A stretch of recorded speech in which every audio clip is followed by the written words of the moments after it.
Para iti balitang espesyal, masarakan ijay Huaqiao District, Kumshan, China, ti mawawagan na Pyramid of Kushan, may isang 18 kadsaaran nga apartment building nga adda na idumdum pyramid shape na kenalpas idi 2013.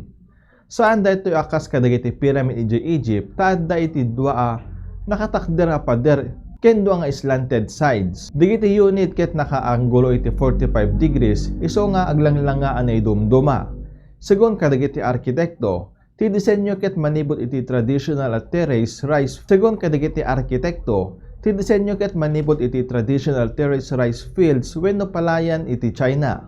Amay sa kadagiti sikat nga atraksyon iti lugar. Dilan ti balitang espesyal ti Bombo News and Views, siya ni Bombo Jonathan Cabildo, and this is Bombo Radio Philippines, the #1 and most trusted source of news and information. Basta radyo, Bombo!